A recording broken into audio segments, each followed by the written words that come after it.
네, 네, 기도할게요. 하나님 아버지, 감사합니다. 우리 오늘 수요일 우리 하나님 말씀 같이 나누게 하시고, 특별히 이번에 하나님 나라에 대해서 말씀을 통해서 차근차근 배울 수 있는 기회 주심을 감사합니다. 주님, 오늘 또 이 시간 통하여서 말씀을 통해서 우리 주님이 우리에게 주시는 하나님 나라의 복을 우리가 다 살펴보고 이해할 수 있도록 은혜와 또 능력을 더하여 주시옵소서. 하나님이 우리에게 주신 복과 그 하나님 나라의 실체를 더 잘 이해함으로써 우리에게 주신 하나님 나라 백성의 삶을 우리가 신실하게 살아갈 수 있는 힘도 더하여 주시옵소서. 이 시간 감사합니다, 주님. 우리 주 예수 그리스도의 이름으로 기도했습니다. 아멘. 네, 오늘 우리 39페이지 할 차례입니다. 어, 우리가 이제 이번 챕터에서 이제 하나님 나라에 대해서 이제 이 가르치시는 이제 예수님에 대해서 같이 함께 살펴보고 있죠. 그래서 이제 예수님이 이 땅에 오셔서 하신 모든 사역이 이 하나님 나라랑 관련이 있다. 그래서 이제 예수님이 하신 사역 중에 많이 하신 게 뭐냐니까 병 고치시는 자기 안 일이라고 듣어서 나 뭘. 했잖아요. 병 고치시는 일. 이 병 고치는 일도 뭐예요? 하나님 나라가 이미 임했으니까 이 죄로 말미암은 결과가 없는 거예요. 그래서 예수님께서 병을 고쳐주심으로 하나님 나라가 이미 임했다라는 거를 이 가르쳐 주신 거죠. 또 이제 예수님이 이 귀신을 또 쫓아내셨어요. 근데 이제 이거 예수님이 아주 직접적으로 얘기하신 게 뭐냐면 이 예수 그리스도가 오셨기 때문에 하나님 나라가 임했기 때문에 사단 나라의 영들, 사단의 그 마귀들이 쫓겨나게 된다는 거예요. 강한 자가 오니까. 더 강한 자, 사단을 묶는 예수 그리스도께서 오셨기 때문에 하나님 나라가 임하였기 때문에 이 귀신이 쫓겨난다는 거예요. 그래서 이제 예수님이 아예 직접적으로 얘기하실 때, 성령의 능력으로 귀신이 쫓겨나는 것이면 하나님 나라가 이미 우리 가운데 임하였다라고 이렇게 가르치신 거죠. 그리고 또 이제 예수님이 하신 사역 중에, 이 땅에서 하신 사역 중에 이제 가장 많이 하신 거는 아마도 가르치신 거죠. 네, 말씀을 가르치신 거예요. 그래서 이제 이 예수님의 가르침이 이것도 거의 모든 가르침이 하나님 나라가 이미 임했다라는 거를 가르치시는 내용이라고 했습니다. 그래서 이제 지난 시간에 우리가 이제 대표적으로 산상수훈 말씀을 살펴봤어요. 그러니까 산상수훈 말씀을 하나님 나라랑 상관없이 보게 되면은 약간 이제 황당무계하기도 하고 어떤 것들은 너무 이제 어려워 보이고 지킬 수가 없는 것처럼 보인다고 했어요. 그러나 예수님께서 이 가르침을 가르치신 그 이유, 그 배경, 전제가 뭐냐니까 하나님 나라가 이미 임했고 이 말씀을 듣는 사람들이 어떤 사람들이냐니까 하나님 나라의 백성이라는 거예요. 그랬기 때문에 하나님의 기준과 하나님의 의로 살아야 된다. 그래서 그 하나님 나라의 법으로서 이 산상수훈을 주셨다는 거죠. 그래서 우리가 이제 성령 받지 않고 또 이제 그냥 이제 세상 사람의 관점으로 봤을 때 이 산상수훈의 기준을 지킬 수가 없다고 했어요. 그 뭐 이렇게 아, 이제 마음으로부터 다른 사람을 미워하면 안 되고 또 뭡니까? 마음으로 이제 간음하면 안 되고 이런 것들 이제 마음으로부터도 범죄하는 걸 하면 안 된다. 이 하나님의 말씀, 하나님의 법인데 이런 것들을 볼 때 이제 세상의 기준 이런 걸로 봤을 때는 불가능하게 느껴진다고 했죠. 그런데 이제 우리가 성령을 받은 하나님 나라의 백성 그리고 성령을 통해서 마음으로부터 새로워진 하나님 나라의 백성이라는 거를 이제 우리가 생각할 때 우리가 이제 이 산상수훈의 기준, 산상수훈의 법을 따라서 살 수 있는 사람이 되었다라는 거를 이해하고 산상수훈을 우리가 읽을 수 있다고 했어요. 그러니까 예수님의 이 가르침들이 하나님 나라랑 상관없이 이해할 수 있는 가르침이 거의 없어요. 하나님 나라가 이미 임했고 우리가 이 예수님께 듣는 우리가 하나님의 백성이라는 이 전제, 이것을 알 때에 우리가 예수님의 가르침도 더 잘 이해할 수가 있는 거죠. 그러니까 예수님의 첫 번째 이 공생애를 시작하시면서 첫 번째 선포하신 게 뭐였냐면 하나님 나라가 가까이 왔다는 거죠. 하나님 나라가 가까이 왔다. 예수 그리스도가 오셨으니까 하나님 나라가 이미 우리 가운데 임하였다는 거야. 그래서 우리가 그 관점에서 예수님의 사역을 이해해야 된다라고 우리가 이제 지난 시간까지 이제 같이 함께 나눴습니다. 오늘은 이제 39페이지 이제 예수님의 가르침 중에 한 또 부분을 차지하는 것 중에 하나가 뭐냐면 비유예요, 비유. 그래서 이제 우리 이제 복음서 기록에 보면은 예수님이 이제 비유를 즐겨서 사용하셔서 가르치셨다는 거예요. 그런데 왜 비유로 말씀하셨는가 했을 때 거기에 대해서 설명해 주신 부분이 있어요. 우리 그 말씀을 좀 찾아볼까요? 오늘 이제 몇 가지 비유를 살펴볼 건데 그 마태복음 말씀이 있는데 아, 이거 마가복음이 더 좋긴 한데 하여튼 마태복음 말씀으로 한번 볼게요. 마태복음 13장 한번 볼게요. 그 뭐 핸드폰으로라도 이 본문에는 없어요. 그래서 한번 이제 좀 잠깐 봤으면 좋겠는데 마태복음 13장 아, 우리 에, 10절 13장 10절에서 어, 11절 13장 10절에서 11절. 우리 마가복음으로 볼까요? 마가복음. 이제 같은 얘기인데, 마가복음이 좀 더 직접적으로 설명한 부분이 있어가지고, 마가복음 4장 10절 한번 볼게요. 마가복음 4장 10절. 어, 마가복음 4장 10절에서 13절 말씀. 우리 같이 한번 읽어보겠습니다. 마가복음 4장 10절에서 13절 말씀 같이 읽어볼게요. 시작. 예수께서 홀로 계실 때에 함께한 사람들이 열두 제자와 더불어 그 비유들에 대하여 물으니 이르시되 하나님의 나라의 비밀을 너희에게는 주었으나 외인에게는 모든 것을 비유로 하나니 이는 그들이 보기는 보아도 알지 못하며 듣기는 들어도 깨닫지 못하게 하여 돌이켜 죄사함을 얻지 못하게 하려 함이라 하시고 또 이르시되 너희가 이 비유를 알지 못할진대 어떻게 모든 비유를 알겠느냐. 아멘. 지금 이제 이 비유 여기서 말하는 지금 이 비유가 이 여기 마태복음 13장에 있는 비유랑 똑같은 비유예요. 우리 많이 들어보셨죠? 그 돌밭에 이 밭에 떨어진 씨의 비유예요. 그래서 이제 이거를 이제 비롯해서 복음서에 나오는 여러 가지 이제 비유가 있는데 이 비유들이 왜 예수님이 비유로 가르치셨느냐 했을 때 이제 이 마가복음 아, 그 10절 아까 우리가 읽은 그 10절에 보면은 그래서 제자들이 물어보죠. 왜 예수님 자꾸 비유로 이렇게 말씀을 하시냐? 이렇게 물어봤을 때 11절에 보면 어떻게 얘기하세요? 하나님 나라의 비밀을 너희에게는 주었으나 외인에게는 모든 것을 비유로 하다니 이렇게 말씀을 하시는 거예요. 여기 여러분 우리가 요즘 배우는 단어가 있죠? 어떤 단어가 등장해요? 비밀이라는 단어가 등장하죠. 요즘에 제가 생각을 많이 해요. 왜 이렇게 자꾸 비밀이라는 단어가 제가 보는 모든 본문에 자꾸 등장할까? 그죠? 우리가 이제 최근에 비밀이라는 단어 제가 설명 굉장히 많이 드린 것 같고, 우리가 이제 계속 반복해서 이 단어를 듣는 것 같아요. 근데 이제 무슨 비밀이에요? 여기서 하나님 나라의 비밀.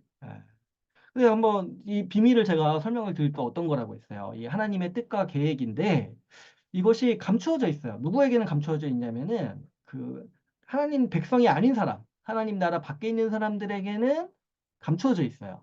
근데 누구에게는 알려져 있어요. 하나님의 백성들에게는 알려져 있어요. 어. 그죠? 이거 예수 십자가 복음이 그런 정확히 하나님의 비밀의 속성을 가지고 있다고 했죠. 그러니까 우리는 들으면 너무 좋고 또 행복하고 그것이 이해가 되죠.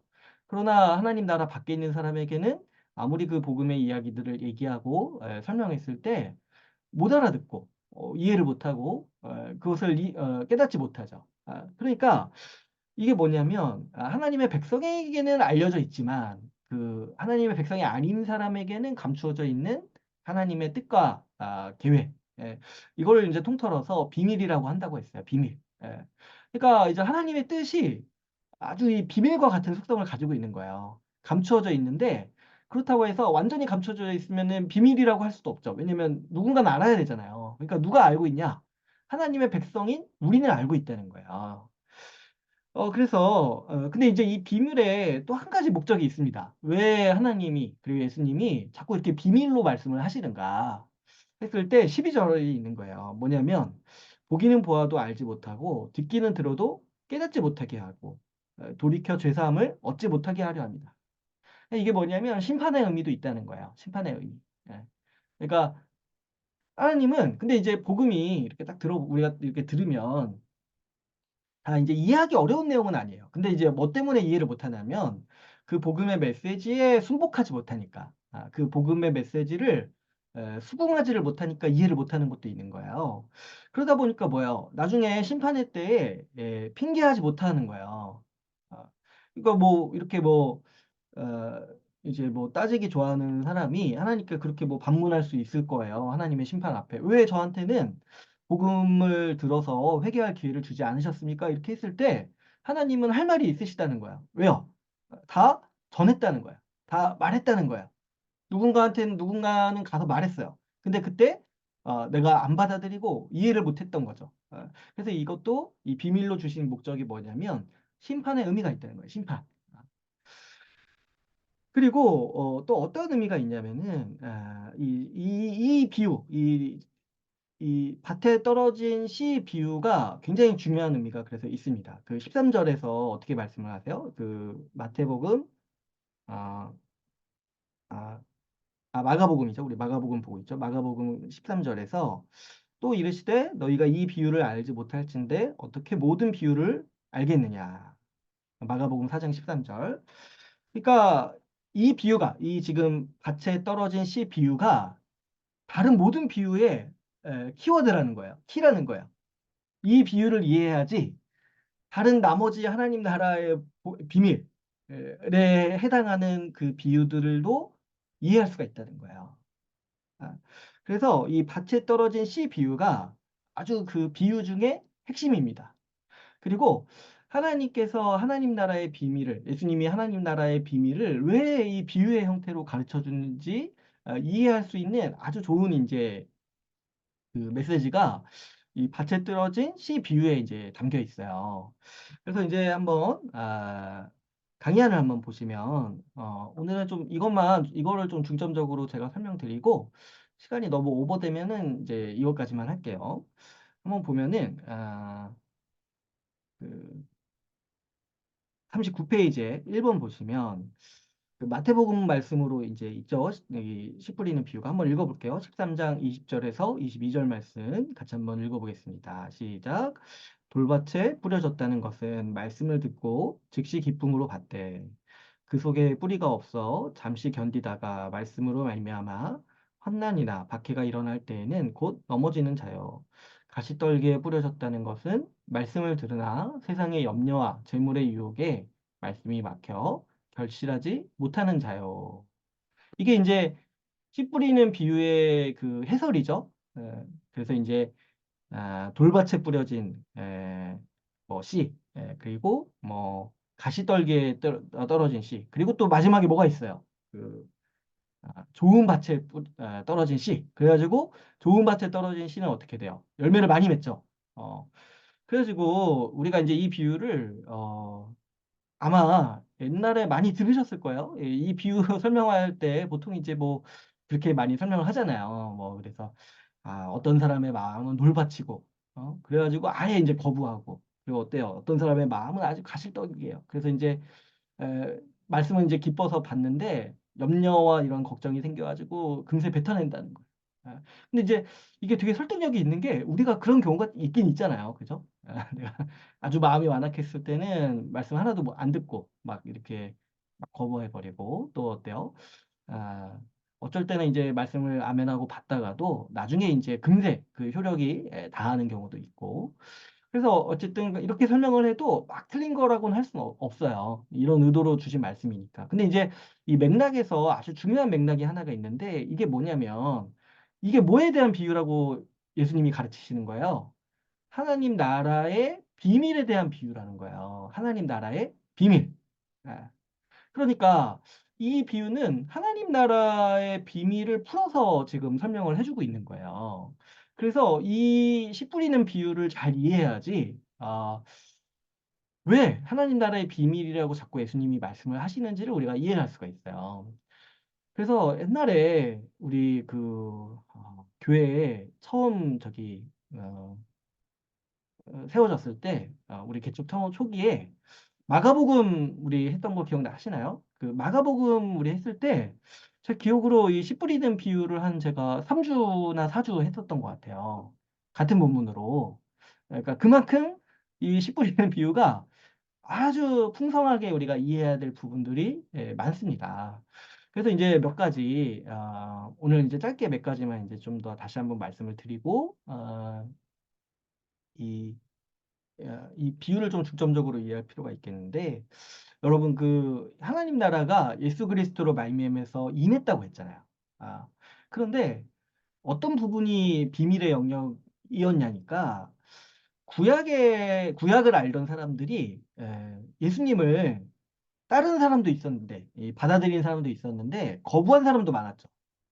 그러니까 구약을 아주 빠삭하게 알고 있던 사람 중에서는 받아들인 사람도 있었는가 하면은 예수님을 거부했어요. 근데 왜 거부했냐면 구약을 알고 있는 사람 입장에서 예수님이 오셔서 하시는 모든 일과 행동이 구약의 예언을 성취하시는 것 같은데 어떤 부분에는 기대랑 좀 다르신 거예요. 어떤 부분은 내가 생각했던 예수님이 아닌 거예요. 내가 생각했던 메시아랑 약간 성격이 다른 거예요. 이게 참 놀라워요. 이 하나님이 일하시는 게요. 우리의 기대랑 다를 때가 너무 많아요. 네. 우리 내 생각이랑 내 기대랑 내 소망이랑 다를 때가 너무 많아요. 하나님이 일하시는 게. 왜냐니까 우리는 인간의 한계와 인간의 어떤 시각에서 자꾸 이제 꿈을 꾸고 생각을 하는데 하나님은 그분의 계획과 뜻을 가지시고 살아계신 하나님이시니까 그것을 가지고 진행해 가시는 거예요. 근데 이제 믿음이라는 건 뭐냐면 하나님의 계획과 뜻이 내 어떤 편견이라든가 내 생각과 다를 때라도 하나님의 행하심이 나보다 더 지혜롭고 나보다 더 옳다. 이것을 이제 받아들인 게 믿음이에요.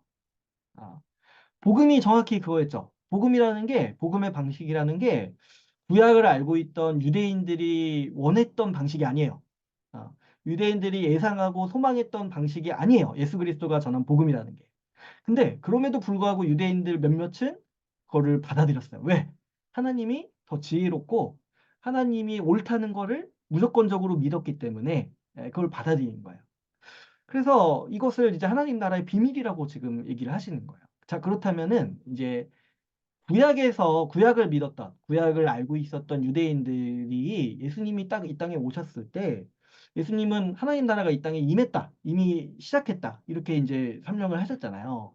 그런데 그 나라가 유대인들이 기대했던 거랑 약간 다른 거예요. 어떤 면에서 이제 달랐는가 했을 때, 여러분 우리가 그 언약 배운 내용들을 생각을 한번 해보시면은, 유대인들은 하나님 나라를 어떻게 이해하고 있었냐면은, 자기들의 그 나라, 국가가 회복되는 것을 기대하고 있었어요. 국가가. 그래서 다윗 왕조가 회복돼서 지금 그 당시가 어떤 상황이었어요? 그 뭡니까? 로마 시대였잖아요. 로마의 그 지배 아래서 이스라엘이 속국인 상태였어요. 그러니까 유대인 입장에서는 지금 계속 유배 생활하고 있는 거예요. 이 구약에서 심판받은 이후로. 그런데 이제 유대인들이 기대했던 건 뭐냐면 메시아가 오면은 이제 우리를 이 다른 제국의 속국에서 해방시키시고 오히려 어떻게 해요? 하나님 나라를 영원한 제국, 영원한 나라로 세우신다고 하셨으니까 이제 우리가 로마를 부수고 우리가 전 세계에서 가장 강한 국가로 될 것이라는 것을 아, 기대하고 소망했던 게 유대인들이 기대했던 하나님 나라였어요. 그래서 유대인들이 이제 구약을 이해하고 어떤 형태의 하나님 나라를 기대했냐면 이스라엘이라는 국가가 회복되는 형태를 기대했어요. 그래서 예수님이 이 땅에 오셔서 예수님이 이제 예루살렘 입성하실 때 그 유대인들이 부른 찬양 같은 걸 보면은 어떻게 찬양을 하냐면 오는 우리 조상 다윗의 나라여 이렇게 찬양을 해요. 호산나 하면서 호산나 호산나 하면서 찬송하리로다 오는 우리 조상의 다윗의 나라여. 그러니까 유대인들은 제가 예전에도 한번 몇 번 설명을 드릴 때 성경에 죽어서 천국 간다는 얘기 없다고 했잖아요. 왜 그러냐면 유대인들이 기대했던 천국, 유대인들이 기대했던 하나님 나라는 다윗의 왕국이 회복되는 거예요. 다윗의 왕국이. 그러니까 예수님을 보면서 뭘 기대했냐면 예수님으로 말미암아서 이스라엘 국가가 로마랑 싸우고 로마를 이기고 전 세계를 제패하는 제국이 될 거라고 꿈꿨던 거예요. 이거 하나가 이제 굉장히 큰 게가 하나 있고 또 뭐냐면 그러니까 첫 번째는 뭐냐면 그 하나님 나라의 형태에 대해서 이런 형태를 기대를 했어요. 두 번째로 뭐를 이제 기대를 했냐면 구약을 보면은 이제 메시아가 오면은 다 끝날 것처럼 묘사를 해요. 메시아가 오시면 응?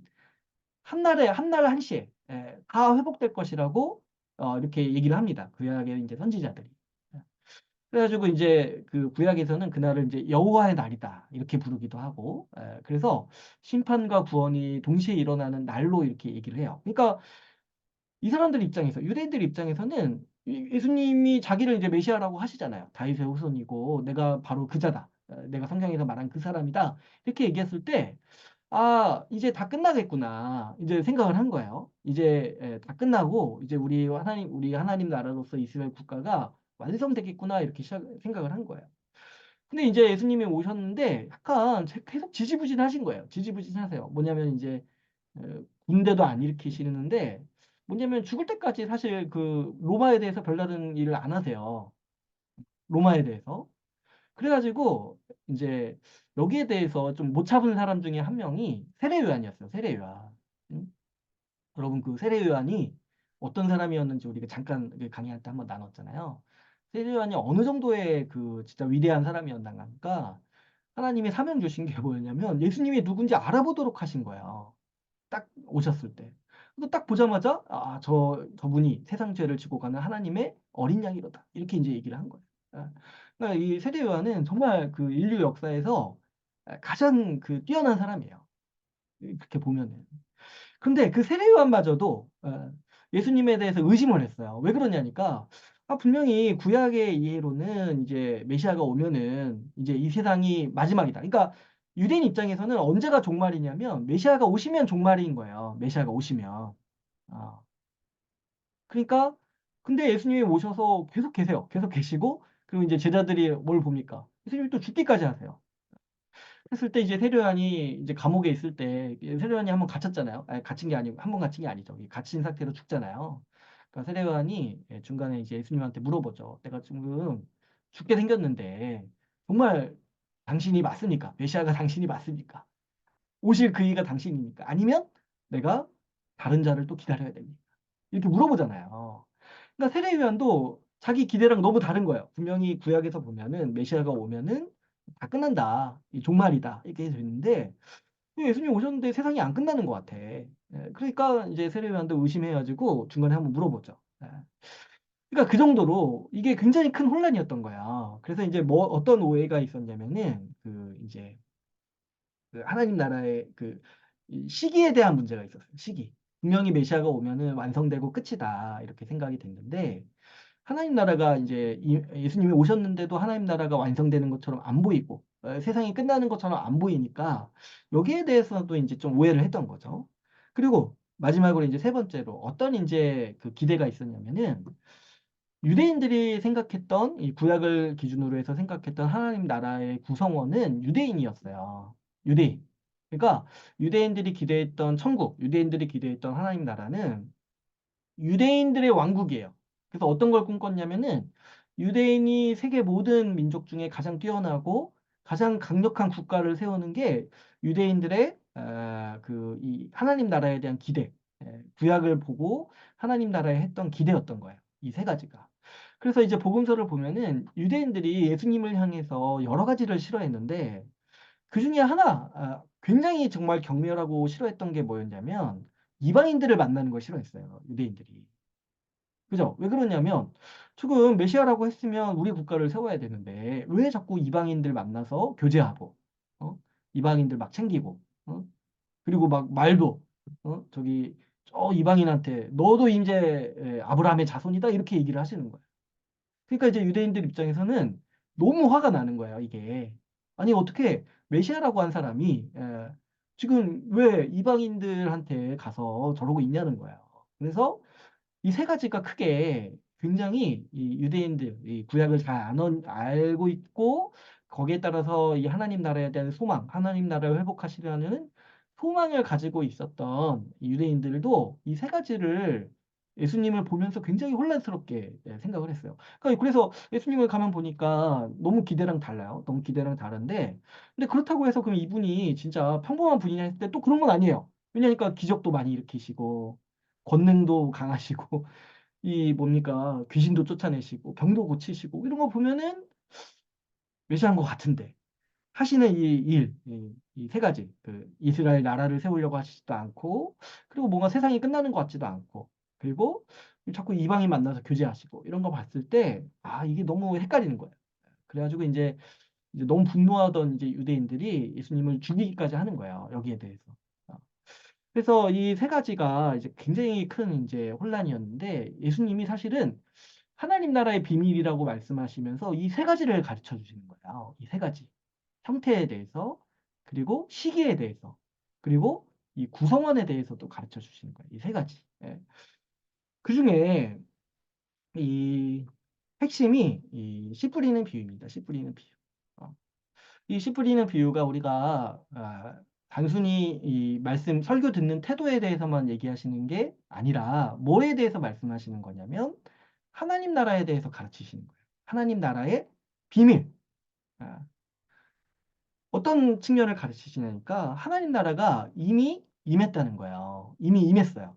근데 어떤 형태로 임했어요? 씨의 형태로, 아, 말씀의 형태로 임했다는 거예요. 말씀의 형태. 그렇기 때문에 어떤 이제 차이가 있냐면 유대인들이 생각했던 그 국가의 형태가 아니라 이 말씀을 받아들이는 사람에게 그 하나님 나라가 임한다는 거예요. 그렇기 때문에 어떤 것도 이제 생기냐면은 여기 이 씨 뿌리는 자에 나오는 세네 명의 사람, 세 명인가요? 이 세 명의 사람이 어때요? 거절하죠. 말씀의 형태로 임했는데 그걸 거절해요. 그래서 그 사람에게는 하나님 나라랑 상관이 없어진다는 거야. 그러니까 이 여기 제목이 뭐라고 돼 있어요? 그래서 거절될 수 있는 하나님 나라 이렇게 돼 있잖아요. 사실 이제 이것만 얘기하는 건 아닌데 하나님 나라가 그 국가 정치적 형태로 임한 것이 아니라 말씀이라는 형태로 임했기 때문에 말씀을 받아들이고 그 말씀을 품는 사람에게는 하나님 나라가 임하지만 그 말씀을 거절하고 받아들이지 않는 사람에게는 하나님 나라가 없는 것처럼 느껴진다. 그러니까 이 하나님 나라 자체가 굉장히 비밀인 거야. 응? 똑같이 이렇게 선포됐는데 누구에게는 임해가지고 풍성한 열매를 맺어서 하나님 나라의 모든 복락을 다 누리게 하세요. 누구요? 예수 그리스도의 말씀을 아멘하고 받아서 그것을 순종하는 사람. 그 사람에게는 임해서 하나님 나라의 풍성한 복을 누리게 하세요. 그러나 거절하는 사람에게는 어때요? 하나님 나라가 마치 임하지 않은 것처럼 느껴지게 하신다는 거예요. 이게 이제 씨 뿌리는 비유의 가장 핵심적인 사항입니다. 말씀의 형태로 임했다. 그래서 말씀을 받아들이는 자가 하나님 나라를 받게 되고 하나님 나라에 들어가는 것이고 말씀을 거부하는 자가 하나님 나라 밖에 있는 사람처럼 산다는 거예요. 이게 그래서 하나님 나라의 비밀이라는 거야. 하나님 나라의 비밀 세상에. 우리는 알죠. 알죠. 그러나 아직도 누구는 모르는 거예요. 말씀을 받아들이지 않는 사람에게는 아직도 그 사람은 어떻게 생각하는 거예요? 하나님 나라가 아직 안 왔구나 이렇게 생각을 하는 거예요. 그래서 이게 얼마나 절묘해요. 이게 진짜 하나님의 정말 하나님의 지혜예요. 하나님의 지혜. 어떻게 하나님 나라를 완성시키시고 임하게 하셨는데 누구는 아주 감쪽같이 모르게 감추신 거예요. 누구한테는. 누구한테요? 말씀을 안 받아들이고 거부하는 사람한테. 어, 그래서 이 하나님 나라가 이렇게 신비한 방식, 이 방식으로 임했다라는 게 뭐냐면 하나님 나라의 비밀의 핵심이라는 거예요. 핵심. 뭐예요? 하나님 나라가 이미 임했는데 말씀의 형태로 임했다. 그 말씀을 받아들이고 순종하는 사람에게는 그 하나님 나라의 모든 복락이 눈에 보이고 현실로 나타나지만은 말씀을 거부하는 사람에게는 이 하나님 나라가 임하지 않은 것처럼 여겨진다라는 거죠. 그래서 이게 이제 이 씨 뿌리는 비유의 아주 중요한 이제 핵심입니다. 그래서 이거 하나를 이제 아시면은 이제 나머지 비유를 이해하는 거는 이제 굉장히 쉬워요. 그래서 이거를 이제 한번 잘 기억해 주시고 우리 잠깐 쉬었다가 또 진행을 할까요? 우리 8분인데 15분까지 쉬고 다시 진행하도록 하겠습니다.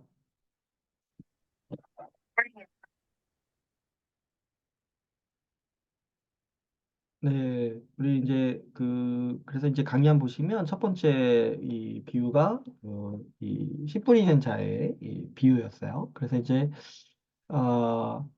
이씨 뿌리는 자의 비유가 단순히 어떤 이제 우리가 말씀을 잘 들어야 된다 이것만 얘기하는 게 아니라 어, 하나님 나라가 어떻게 임했는지를 가르치시는 비밀의 형태로 가르치시는.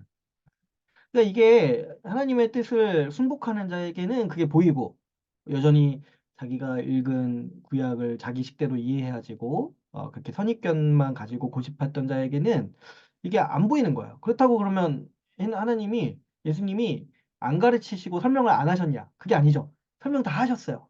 그런데 예수 그리스도의 그 말씀 그리고 가르침을 자기의 이해나 자기의 어떤 아, 고집보다 더 따르고 그래서 자기 고집을 꺾는 사람들 그래서 그런 유대인들에게는 하나님 나라가 이미 임했다는 걸 확신하게 되는데 그렇지 않은 사람들은 이제 지금도 어때요? 네, 지금도 하나님 나라가 아직 임하지 않았다라고 믿는 게 이제 유대교죠. 아, 그랬을 때, 이 아까 제가 이 구약에서 이 하나님 나라를 이해했던 사람들이 오해했던 세 가지가 있다고 했죠. 첫 번째는 이제 가장 큰 게 이게 정치적인 나라, 이스라엘 국가를 회복시키는 거라고 생각을 했는데, 이거 보니까 어때요? 예수님이 가르치시는 게 말씀으로 임했다. 두 번째로는 뭐예요? 그 메시아의 오심으로 완전히 다 끝난다라고 생각을 했는데, 메시아가 오셨는데 세상이 여전히 그대로예요. 그래서 그 복음서에 보면은 그 제자들도 궁금해서 이런 거 물어봐요. 언제 도대체 끝납니까? 세례요한도 아까 그랬죠. 세례요한도. 맞냐? 예수님이 그 메시아가 맞냐? 진짜. 왜 그러냐니까 시기에 대한 이제 오해가 있고 마지막 세 번째로 뭐예요? 구성원. 하나님 나라를 유대인들은 유대인들의 세상, 유대인들의 백성이라고 유대인들의 나라라고 생각을 했는데 왜 예수님이 이제 자꾸 이렇게 이방인 땅에도 가시고 또 이제 이방인에게 이 구원받았다 이렇게 선언하시기도 하시고 이런 거 보니까 좀 이상하다. 생각이 너무 이상하시다. 이렇게 이제 생각을 했던 거예요. 근데 여러분 한번 이 씨 뿌리는 자의 비유를 한번 보시면 좋은 땅이 어떤 땅이겠습니까? 유대인을 말하는 게 아니겠죠. 누구예요? 말씀을 받아들이는 자인 거예요. 그러니까 여기서도 뭘 볼 수 있냐면 유대인이든지 이방이든지 하나님 나라가 예수님이 세우시는 그 하나님 나라가 유대인만을 위한 나라가 아니라 어떤 사람들을 위한 나라냐니까 말씀을 받아들이는 사람이라는 거예요. 인종이랑 그런 거가 하나님 나라에 들어오는 것과 완전히 상관이 없다는 거야. 이거는 우리가 이제 이방인의 입장에서 이런 얘기를 들으니까 이제 약간 이제 뭐 그냥 미지근할 수 있는데 사실 그 유대인들 입장에서는 어마어마하게 센세이션한 선언이에요. 유대인들은 다윗의 나라라고만 생각을 했어요. 다윗의 나라, 하나님 나라가. 그래서 유대인들의 세상이라고만 생각을 하다가 근데 이제 그것도 구약을 좀 오해한 거죠. 구약의 말씀을 잘 살펴보면 이제 아브라함에게도 말씀하셨을 때 아브라함을 통해서 아브라함의 자손에게만 복 주시려는 게 아니라 세상 모든 민족을 복되게 하시려고 하신 게 하나님의 뜻이었어요. 아, 근데 이제 유대인들이 그걸 자꾸 곡해주고 자기들 민족만을 위한 거다 이렇게 이제 생각을 했고 그래서 자기들만 아브라함의 자손이다 이렇게 이제 생각을 했던 건데 이제 자기들이 이제 구약을 오해해가지고 가지고 있던 하나의 신념 이런 것들을 예수님한테도 자꾸 그 잣대를 들이밀어서 이렇게 파악을 하려고 하니까 예수님의 행동을 이제 이해하기가 어려웠던 거죠. 그래서 아무튼 이제 굉장히 충격적인 게 뭐냐면 우리 하나님 나라가 유대인들만 위한 나라가 아니라는 거예요. 누구를 위한 나라냐? 유대인이나 이방인이나 상관없이 뭐 더 나아가면은 뭐 종이나 자유인이나 남자나 여자나 상관없이 하나님의 말씀을 받아들이는 자가 그 나라에 들어간다는 거예요. 그러니까 이렇게 보면은 이 말씀이 어, 얼마나 중요합니까? 응? 말씀이. 응? 교회에 교회의 서고 무너짐이요. 교회가 정말 잘 선다는 건 뭐겠습니까? 하나님 나라로서의 모습을 닮아가고 하나님 나라로서 이 성장하는 게 교회잖아요. 교회가 잘 될 때 모습이고 교회가 정말 망하고 정말 이제 교회가 어려울 때는 뭐냐면 세상과 똑같아지는 거예요. 세상과 똑같아지는 거. 근데 이제 이 교회가 하나님 나라로의 모습을 갖춰가는 게 뭐에 관련이 있냐니까 결국에 이 교회가 말씀을 중요하게 생각하고 말씀을 받아들이는가에 관련이 있는 거예요. 말씀을.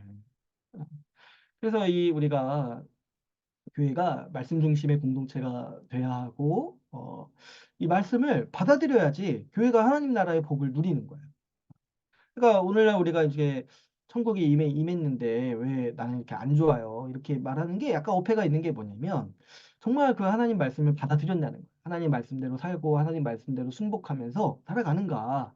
하나님 나라의 그 복이 거기에 다 담겨 있는데 하나님의 말씀에 담겨 있는데 그것을 거부하면서 내가 지금 하나님 나라 복을 못 누리고 있다. 이렇게 말하는 거는 아주 지금 기본적인 이 질서, 기본적인 하나님의 뜻조차도 오해하고 있는 거죠. 어쨌든 그래서 이 씨 뿌리는 자의 비유가 모든 비유의 키예요. 뭐 어떤 것에 대한 키냐니까 하나님 나라가 이미 임했는데 이것을 어떤 현상이 지금 일어나고 있어요. 임한지도 모르는 사람도 있다는 거예요. 임한지도 모르는 사람. 근데 어떤 사람에게는 이 하나님 나라가 어때요? 우리 마태복음 거기 13장 23절 보시면 40페이지 보시면 어떤 사람에게는 하나님 나라가 완전히 부인할 수 없는 현실. 그래서 어느 정도예요? 결실을 맺어가지고 100배, 60배, 30배의 결실을 맺는 삶을 산다는 거예요. 하나님 나라가 임했기 때문에. 그래서 이게 굉장히 놀라운 신비예요. 어떤 사람은 정말 이미 임한 하나님 나라가 임했다는 걸 알고 지금 이 땅에서 천국의 삶을 누리는데 어떤 사람은 아직 임하지 않았다고 생각해가지고 자꾸 어떻게 생각해요? 죽어서 천국 가겠지. 이렇게 생각하는 거예요.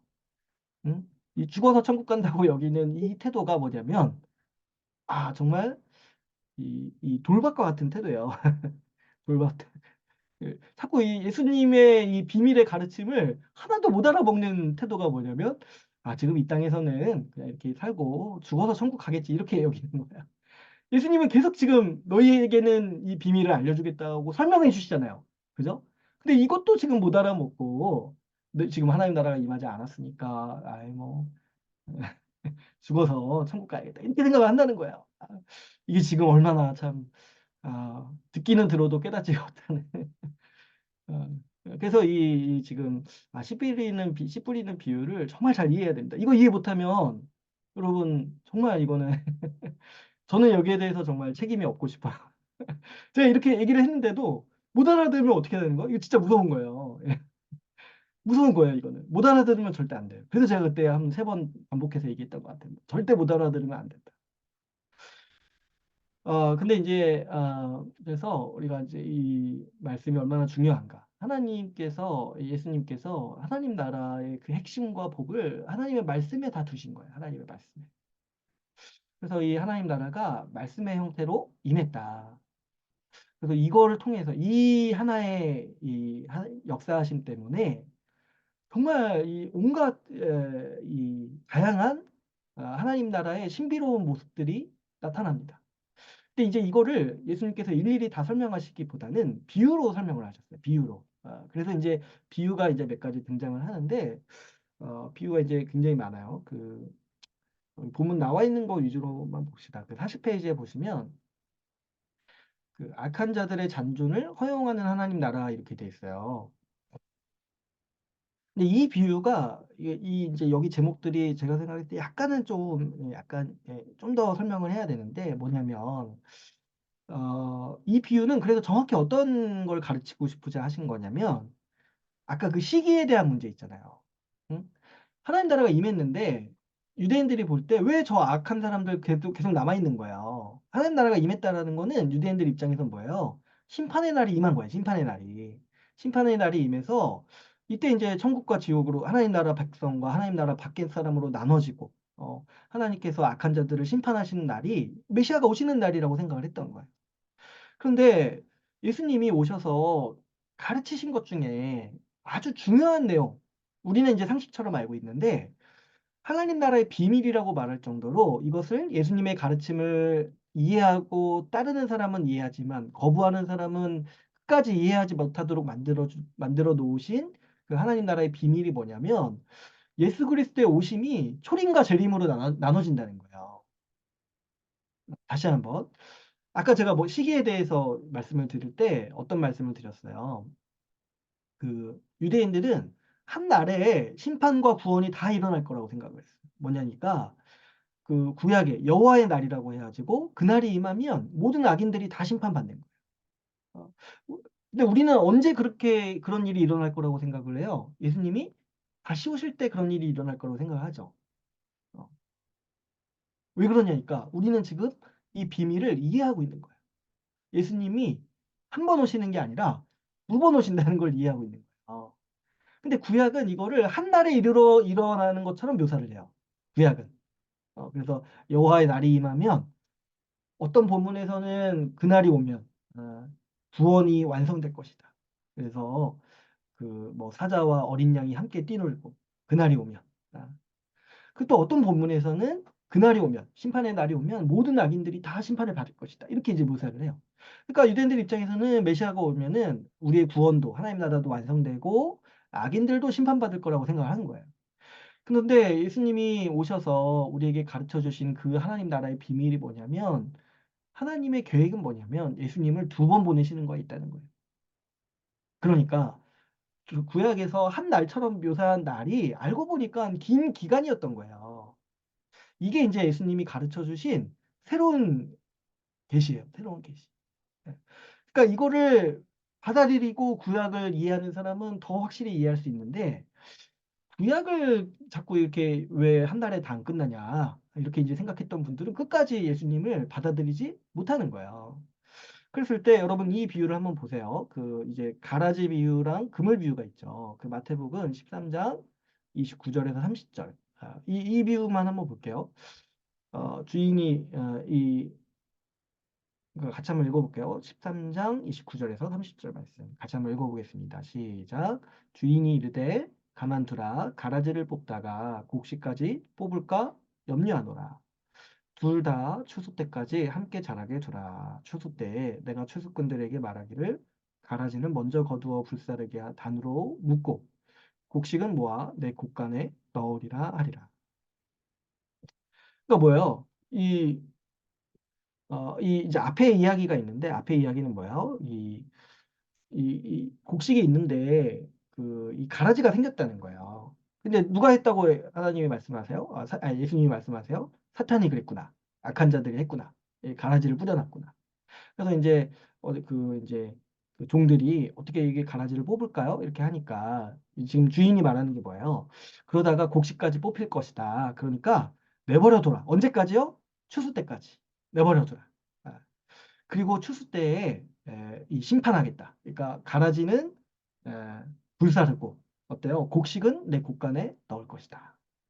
여러분 이게 이제 어떤 비유냐니까 이것도 하나님 나라에 대한 비유인데 하나님 나라가 이미 임했어요. 그래서 어떤 현상이 있어요? 곡식이 있어요. 곡식. 하나님 나라에 백성들이 있는 거예요. 근데 누구랑 섞여 있어요? 가라지. 사단 나라의 백성들도 여전히 섞여 있어요. 그런데 뭐예요? 지금 하나님이 그것을 다 솎아내거나 심판하지 않으세요. 왜 그러시냐니까 기다리시는 거예요. 왜요? 그렇게 해버리시면 가라지까지, 그러니까 곡식까지 다칠 위험이 있다. 하나님 나라 백성이 구원받지 못할 위험이 있다는 거예요. 하나님이 지금 심판하시면 하나님이 구원하시기로 작정한 사람을 다 거두지 못하신다는 거예요. 그래서 하나님이 택하신 방법이 뭐예요? 기다리신다는 거예요. 언제까지요? 추수 때까지. 그래서 이 비유를 통해서 어떤 걸 가르치고자 하시냐니까 예수님이 두 번 오신다는 거예요. 두 번. 그래서 먼저 초림 때 오셔서 하나님 나라를 세우시고 근데 그 하나님 나라가 어떤 형태로 그러면 있는 거예요. 그 악인과 의인이 공존하는 형태. 그래서 가라지와 곡식, 알곡이 함께 공존하는 형태로 이렇게 있게 된다는 거예요. 그래서 이 기간이 있다는 게 하나님 나라의 비밀 중에 또 하나인 거예요. 비밀. 예. 그래서 여러분 우리가 예수님 다시 오신다고 지금 생각하잖아요. 이게 지금 어마어마한 지식을 우리가 이해하고 있는 거예요. 유대인들은 이거를 못 받아들여서 예수님을 거부했어요. 이걸 못 받아들여. 그랬을 때, 그러면 이제 우리 이 비유도 그래서 이 하나님 나라를 가르쳐 주고 있는 거예요. 하나님 나라. 하나님 나라가 예수님의 초림과 재림으로 나누어진다. 예수님의 초림으로 이미 시작됐어요. 그래서 예수 그리스도의 곡식이 지금 있어요. 하나님 나라의 백성들이 지금 있어요. 그리고 마지막 날에 이제 완전히 곡식만 남기시고 가라지는 불태워버리세요. 그게 뭐예요? 주님 다시 오실 때. 주님 다시 오실 때 그 일이 일어난다는 거죠. 그래서 우리는 예수님의 하나님 나라의 임함이 예수님의 초림과 재림으로 나눠진다라는 걸 이해하죠. 이게 하나님 나라의 비밀의 핵심 사항이고 예수님은 이거를 참 특이하게 저처럼 이렇게 말로 설명하시면 되잖아요. 그죠? 물론 하셨을 거예요. 그 당시에는. 근데 이걸 비유로 말씀을 하신 거야, 계속. 비유로. 어. 왜요? 알아듣는 자는 알아듣게 하시고 못 알아듣는 자는 못 알아듣게 하신다. 이게 사실은 심판의 전조예요. 듣기는 들어도 깨닫지 못하게 하시는. 그래서 이 아주 중요한 지식이 이 비유에도 담겨 있는 거죠. 그러면 이제 또 다른 몇 가지 비유 이제 살펴보고 이 두 가지가 그래서 제일 중요하다고 또 볼 수 있어요. 근데 이제 여러분 그 우리가 아는 또 유명한 비유들이 있죠. 또 뭐냐면 그 누룩 비유도 있어요. 누룩 비유, 밭에 감추인 보화도 있어요. 그 41페이지에 보시면 마태복음 13장 33절 보면 비유로 말씀하시되 여기서 이제 아주 직접적으로 얘기를 하시죠. 천국은 마치 여자가 가루 서말 속에 갖다 넣어 전부 부풀게 한 누룩과 같으니라. 그러니까 이게 무슨 얘기예요? 하나님 나라가 이미 임했는데 눈으로는 안 보여요. 여러분 누룩을 눈으로 본 적이 없잖아요, 우리가. 근데 우리가 누룩이 있다는 걸 뭘 보고 알게 돼요? 그 부푼 빵을 보고 알게 되는 거죠. 빵을 보고. 그러니까 하나님 나라가 임했는데 아주 비밀리에 임했어요. 그래서 그것을 부인할 수가 없어요. 그런데 우리 눈에 보이는 형태로 임한 것은 아니라는 거죠. 또 어때요? 그 이제 이 뒤에도 있는데 이 밭에 감추인 보아. 이거 이제 우리 노래도 있잖아요. 천국은 마치 밭에 감추인 보아. 이것도 아주 이제 절묘한 비유인데 어때요? 여러분 천국이 임했어요. 그래서 어떤 사람에게는 굉장히 소중해요. 그 천국을 이미 받아서 누리고 있는 사람한테는 그 천국이 이미 임했다는 것도 확신하고 여기 어때요? 자기 소유를 다 팔았다고 했잖아요. 자기 소유를 다 팔아서 그것을 얻을 만큼 확신하고 그것으로 인해서 기뻐하는 자인 거예요. 근데 이제 뭐예요? 밭에 감춰져 있어요. 어떤 사람에게는 흔적도 안 보이는 거예요. 하나님 나라가. 어떤 사람에게는. 그래서 이게 이제 하나님 나라의 비밀에 대한 이야기라는 거죠. 임했는데 누구에게는 보여요. 말씀을 받아들이고 예수 십자가 복음을 받아들이는 사람에게는 보이는데 그렇지 않은 사람에게는 그냥 밭처럼 보인다는 거죠. 밭처럼. 그래서 이게 아주 이 하나님의 정말 놀라운 지혜죠. 하나님 나라 그 구약에서 그렇게 약속하신 하나님 나라를 성취하셨는데 이거를 이 비밀의 형태로 성취를 하셨다는 비밀의 형태. 그 다음에 그 이 41페이지에 3번 보시면 이 성장하는 하나님 나라 이렇게 돼 있어요. 이것도 그래서 하나님 나라에 대한 비유라는 거예요. 그 이 어때요? 그 마가복음 4장 26절에서 29절 말씀이 있어요. 거기 이제 중간에 보시면 뭐 이것도 같이 한번 읽어볼게요. 시작. 또 이르시되 하나님의 나라는 사람이 씨를 땅에 뿌림과 같으니 그가 밤낮 자고 깨고 하는 중에 씨가 나서 자라되 어떻게 그리 되어 있는지를 알지 못하느니라. 땅이 스스로 열매를 맺되 처음에는 싹이요 다음에는 이삭이요 그 다음에는 이삭의 충실한 곡식이라. 열매가 익으면 곧 낫을 되나니 이는 추수 때가 이르렀습니다. 그러니까 이 비유도 이제 아예 직접적으로 얘기를 하시죠. 하나님 나라가 이와 같다는 거예요. 하나님 나라. 근데 뭐와 같다는 거예요? 이 계속 씨 비유를 하시는 게 뭐냐면 이게 안 보인다는 거예요. 눈에 안 보여요. 왜냐하면 말씀과 영의 형태로 임하셨기 때문에. 근데 그 하나님 나라가 이미 임했다는 것을 부인할 수가 없어요. 왜요? 잘하기 때문에. 열매를 맺고 자라기 때문에. 하나님 나라 백성이라는 열매를 맺었어요. 성령 받은 하나님 나라 백성이라는 열매를 이제 맺었어요. 그러니까 이 하나님 나라는 어떤 사람에게는 눈에도 안 보이고 어떤 사람에게는 아직 오지 않았다 생각할 정도로 그 영향력이 아주 미미해 보여요. 그런데 예수 그리스도를 믿고 그 말씀을 신뢰하는 사람에게는 어때요? 이미 열매를 맺고 있다는 거예요. 이미 열매를. 응. 그쵸? 여러분 우리가 말씀을 받아들이는 사람과 말씀을 안 받아들이는 사람의 아주 극단적인 차이는 뭐냐면 하나님 나라 백성으로서의 하나님 나라가 일하는 모습이 보여요. 응? 그 사람에게는 복음을 받아들여서 새 생명을 얻고 교회 안에 들어와서 새로운 세상이 열렸다는 것을 보게 돼요. 이 하나님의 말씀을 신뢰하는 사람에게. 그러나 하나님의 말씀을 신뢰하지 않는 사람에게는 뭐예요? 자기가 새로운 존재가 되었다는 거는 허무맹랑하게 받아들이고 교회 와서도 뭐예요? 아, 뭐 이렇게 미약해. 아, 뭐 이렇게 뭐 대단한 거 없어. 이렇게 그냥 훔쳐버리고 지나간다는 거예요. 그게 얼마나 큰지를 모르는 거예요. 예. 세상에 하나님은요, 자신의 그 나라를 그렇게 만드셨어요. 정말 보석처럼 해가지고 누구나 믿음 없는 누구에게나 돋보이도록 이렇게 하신 게 아니라, 응? 정말 말씀을 받아들이고 순종하는 그 믿음이 있는 사람에게만 그 복됨과 그 영광이 보이게 만드시고, 하나님의 말씀을 거부하는 사람에게는 아예 눈에 보이지 않게 만드셨다는 거예요. 굉장히 신기하죠. 예. 그래서 교회도 딱 봤을 때 어떤 사람에게는 교회가 굉장히 초라해 보이고, 그 교회에서 뭐 행하는 질서라든가 이런 것들이 우스워 보이지만 하나님 나라를 이해하고 하나님의 말씀을 받는 자에게는 그 하나님의 하나님 교회를 통해서 통치하시는 그 하나님의 질서와 명령이 크게 보이고 위험 있어 보이고 그 영광이 보인다는 거예요. 그래서 이것을 감춰 놓으셨다는 거야. 감춰 놓으셨다는 거야.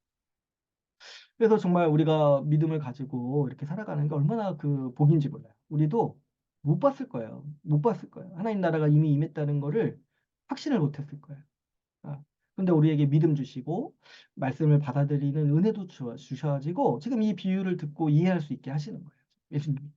이게 아주 놀라운 성령의 역사입니다. 이거는 누가 설명을 잘해서 이해할 수 있는 게 아니에요. 그죠? 이거 백날 설명해도 못 알아듣는 사람이 있습니다. 네. 조심해야 돼. 그래서 몇 번 반복해서 설명을 해야 돼요.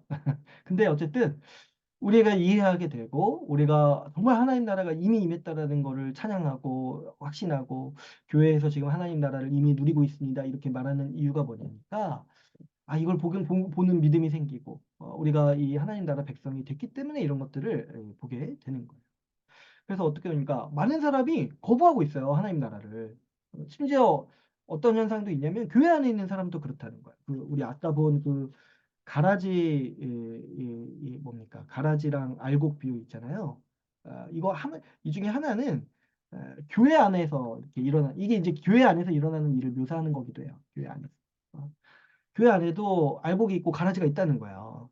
그러니까 뭐냐니까 똑같은 교회를 다녀도 어떤 사람은 하나님 나라로서의 교회를 보는데 어떤 사람은 그냥 인간 공동체, 인간 커뮤니티 이렇게 봐서 산다는 거예요. 그랬을 때 이게 얼마나 지금 100배의 차이가 난다는 거예요. 말씀이 가르치는 게. 30배, 60배, 100배의 결실을 맺은 사람과 정말 그 돌밭에서 살아가기 이 교회에 속했는데도 교회가 하나님 나라라는 걸 보지 못하고 그 하나님 나라가 이미 임했다는 거 확신하지 못하고 여전히 자기는 지금 지옥에 있는 것처럼 이렇게 살아가는 거예요. 말씀 안 받아들이고 그렇게 살아가는 게 뭐냐니까 이 아주 100배의 차이가 난다는 거죠.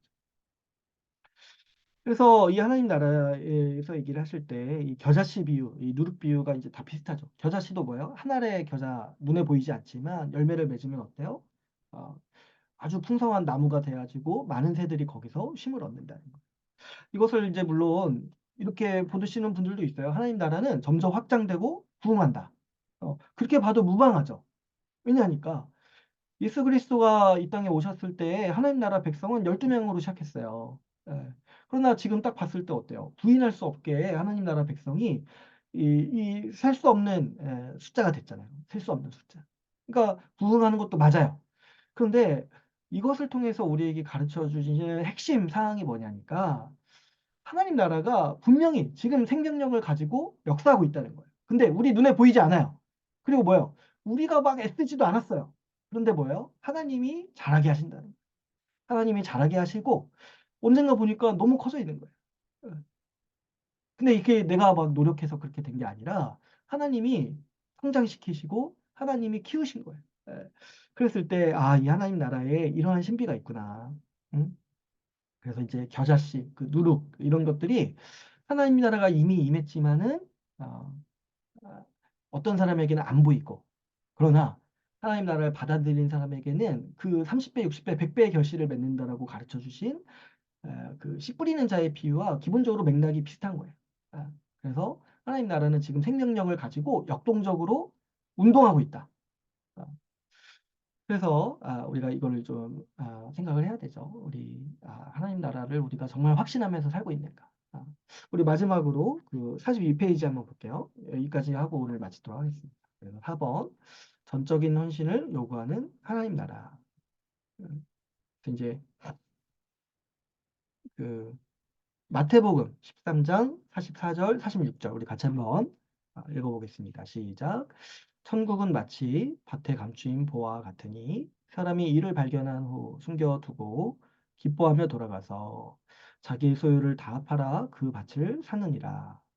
또 천국은 마치 좋은 진주를 구하는 장사와 같으니 극히 값진 진주 하나를 발견함에 가서 자기의 소유를 다 팔아 그 진주를 사느니라. 그러니까 이 비유도 지금 아예 직접적으로 얘기를 하시죠. 천국, 하나님 나라에 대한 비유라는 거예요. 근데 이제 이 하나님 나라 비유에서 지금 얘기하고자 하시는 게 뭐예요? 밭에 감춰져 있다는 거예요. 밭에 감춰져 있다. 그래서 어떤 사람한테는 안 보여요. 그 가치를 몰라요. 심지어 어떤 사람들한테 평생을 하나님 나라만 보고 살아온 유대인들한테도 안 보여요. 그런데 예수 그리스도의 말씀을 듣고 받아들인 사람에게는 그 보화가 보이는데 이 보화가 어느 정도의 가치를 지닌다니까 자기의 전부를 팔아서라도 얻고 싶은 만큼의 가치를 지닌다는 거예요. 그러니까 누가 하나님 나라가 이미 임했다는 것을 부인할 수 있겠냐는 거예요. 어떤 사람은 거부하고 없는 것처럼 살아가지만 어떤 사람은 그걸 얻기 위해 자기의 전부를 자기 소유를 다 팔아서 그것을 얻기 위해 산다는 거예요. 여러분 이 비유를 잘 보시면 지금 이 사람들 있잖아요. 이 보화를 사고 진주를 사는 이 사람들이 공통적인 게 있어요. 뭐냐면 기뻐해요. 예. 막 이렇게 막 억지로 아유 진짜 억지로 내 거 팔고 억지로 우리 저기 노래도 있잖아요. 땅 팔고 집 팔고 냉장고 팔고 그 밭을 사는 그 사람처럼. 근데 그거 약간 억지로 파는 것 같잖아요. 않나요? 그 땅 팔고 했을 때 약간 마음 좀 힘들고 집 팔았을 때 좀 울고. 근데 왜 냉장고는 왜 파는지 모르겠어요. 아무튼 냉장고 팔고 근데 그 밭을 사는데 이걸 했을 때 지금 뭐 목사님이 팔으라고 해서 이거 헌금 내라고 해서 파는 거예요? 그게 아니라는 거예요. 뭐요? 자발적으로 너무 기뻐해서 그걸 사는 거야. 왜냐? 내 전부를 드려야지만 얻을 수 있어요. 내 전부. 내 전부를 하나님께 드려야지만. 어? 내가 죄인인 거 인정하고 예수 그리스도만을 받아들여야지. 내 의를 포기하고 그리스도의 의만 받아들여야지 그 나라에 들어갈 수 있어요. 그게 뭐냐니까 내 전부를 파는 거야. 내 전부를. 자기 의를 포기하는 게 뭐냐니까 내 전부를 하나님께 내어놓는 내 전부를. 네. 내가 아무것도 아니라는 거 인정하고 그리스도만을 의존해서 살아가겠다. 근데 이걸 하는데 정말 아깝거나 슬프거나 그런 마음이 하나도 안 들고 뭐예요? 기뻐하는 마음으로 그렇게 한다는 거예요. 왜 그러냐니까 원래는 그렇게 해도 못 사는 거예요. 그렇게 해도 못 살아요. 못 사요. 근데 어때요? 지금 이제 밭에 감추어져 있는 시기이기 때문에 하나님이 은혜로 우리를 받아주시는 거예요. 그래서 우리가 우리의 모든 소유를 다 팔아서 기쁜 마음으로 그 밭을 살려고 하는 겁니다. 이게 이제 이 하나님 나라의 아주 놀라운 모습이죠. 그래서 누가 부인할 수 있겠냐는 거예요. 누가 하나님 나라가 임했다는 걸 부인할 수 있겠냐는 거예요. 저렇게 지금 우리처럼 자신의 모든 걸 내팽겨치고 하나님 나라를 살려고 하는 사람, 그 나라에 들어가려는 사람들이 있는데 그걸 보면서 하나님 나라가 아예 임하지 않았다라고 누가 말할 수 있겠냐는 거예요. 그래서 천국이 마치 밭을 감추인 보하다. 그래서 어떤 사람에게는 안 보여요. 어떤 사람들이요? 심판받을 사람들. 듣기는 들어도 깨닫지 못하고 이해하지 못하고 받아들이지 못하는 거예요. 그리고 그러나 그 밭에 감추어진 보화, 하나님 나라가 있다는 걸 아는 사람, 예수 그리스도의 십자가 복음을 믿고 이해하는 사람에게는 하나님이 하나님 나라를 이미 우리에게 주셨다라는 것을 알고 그것을 기뻐하면서 자기 인생을 이제 하나님 나라를 위해서 하나님 나라를 누리면서 살아가는데 드리는 것이 이 우리 하나님 나라 백성의 삶입니다. 그래서 아주 이제 오늘 그 중요한 내용을 같이 얘기를 했죠. 이 예수님의 거의 모든 비유가 이 하나님 나라의 비밀에 대한 가르침이라는 거. 하나님 나라의 비밀. 그리고 이 비밀은 밖에 있는 사람들에게 감춰져있지만 우리는 아는 거예요. 왜냐면 말씀 보면은 이 비유를 다 설명해 놓으셨잖아요. 그죠? 그래서 아까 씨 뿌리는 자의 비유는 자세히 설명하셨어요. 왜냐? 그게 모든 비유의 핵심인 거예요. 모든 비유의 의미가 거기 다 들어가 있는 거예요. 모든 비유의 의미가. 그래서 그 비유를 이해하면 다른 모든 비유는 다 풀릴 수밖에 없는 거죠. 그래서 왜 이 비유가 하나님 나라의 핵심이냐니까 이미 임하였다는 거. 이미 임하였다. 그리고 앞으로 완성될 것이다. 그리고 그 나라에 지금 들어가서 사람들은 30배, 60배, 100배의 결실을 맺고 있다. 하나님 나라의 그 충만한 복을 이미 다 누리고 있다는 거죠. 네. 그래서 이 비유들이 하나님 나라에 대한 비유라는 거 우리가 오늘 이제 같이 나눴고 이걸 딱 우리가 생각해 볼 때 정말 이 하나님 나라가 예수 십자가 복음과 이 말씀의 형태로 우리 가운데 임했구나. 우리가 그래서 지금 교회에서 말씀을 배우고 듣고 그 말씀에 순종하면서 우리의 공동체, 교회 공동체를 세워나가는 이 모든 일들이 하나님 나라의 모습이구나라는 거를 우리가 확신하면서 또 그 일이 얼마나 중대한 일인지 이것을 받아들이지 않는 자는 사실 제가 아무리 이런 얘기를 해도 못 알아들을 수밖에 없어요. 여전히 천국은 죽어서 가는 거라고 생각을 한다라면 그래도 뭐 포기할 수 없죠. 저한테 한번 다시 오세요. 다시 얘기할 수 있어요. 이거를 절대 못 알아들으면 안 돼요. 절대 못 알아들으면 안 되고 죽어서 천국 간다고 여기시는 분들은 사실 유대인들만도 못한 거예요. 유대인들만도. 그러니까 이제 이런 오해를 우리가 빨리 걷어내고 하나님 나라가 이미 임했구나. 그리고 앞으로 완성될 거라는 것도 우리가 소망을 가질 수 있는 거죠. 그래서 이 비유가 이 하나님 나라의 삶에 대해서 하나님 나라의 이 비밀 아주 그 중요한 지식이죠. 그래서 중요한 지식이죠.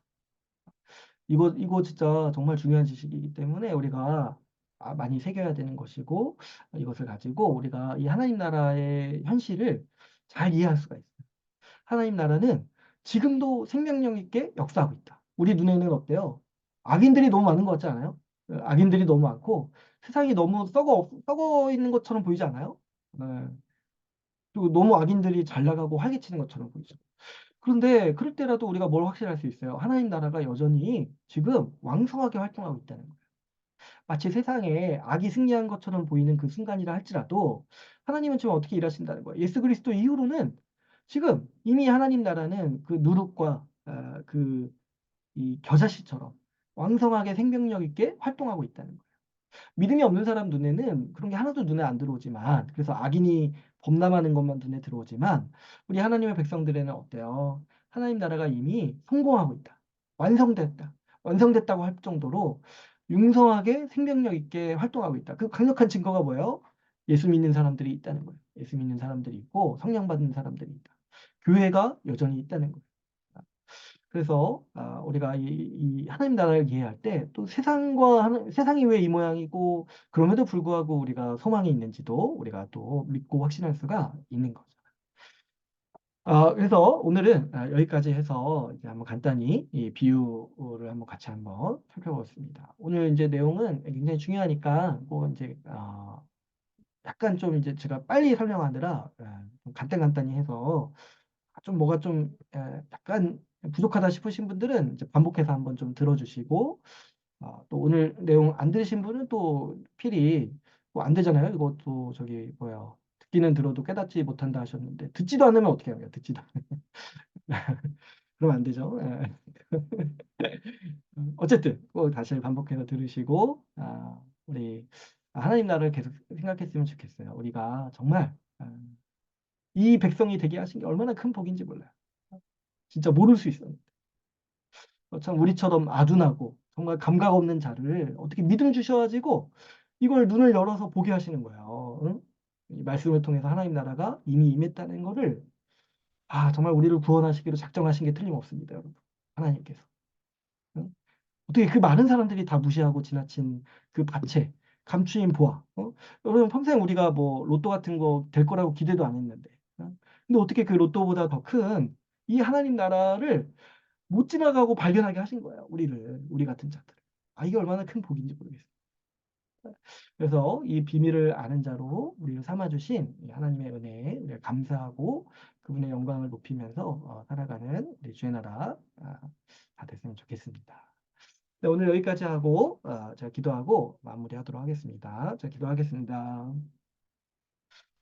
하나님 감사합니다. 오늘 말씀과 또 이 특별히 예수 그리스도께서 우리에게 가르쳐 준 비유를 통해서 우리 하나님 나라 백성으로서 알아야 하는 이 하나님 나라의 비밀을 알게 하심을 감사합니다.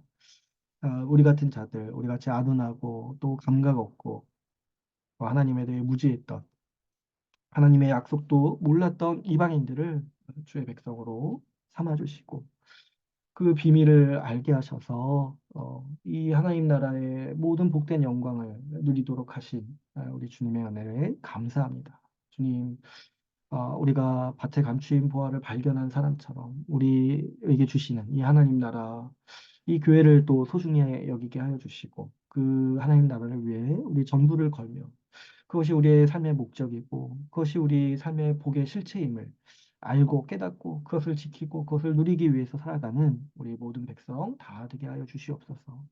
특별히 말씀의 형태로 하나님 나라를 우리에게 주셨는데 우리에게 주시는 이 말씀들이 하나하나가 이 하나님의 영광이며 이 하나님 나라의 실체임을 알게 하셔서 이 영광스러운 삶, 이 말씀을 받아서 누리는 삶으로 우리 삶을 충만하게 인도하여 주시옵소서. 주님, 오늘 감사합니다. 우리 이 말씀에 힘입어서 한 주 동안 또 힘있게 살아가게 하시고 또 분주한 삶 가운데 위로 주시고 힘을 더하셔서 우리가 이미 임한 하나님 나라의 백성으로서 신실하고 또 소망을 가지고 믿음을 가지고 힘있게 살아갈 수 있는 은혜와 능력 더하여 주시옵소서. 이 시간을 감사합니다, 주님. 우리 주 예수 그리스도의 이름으로 기도하였습니다.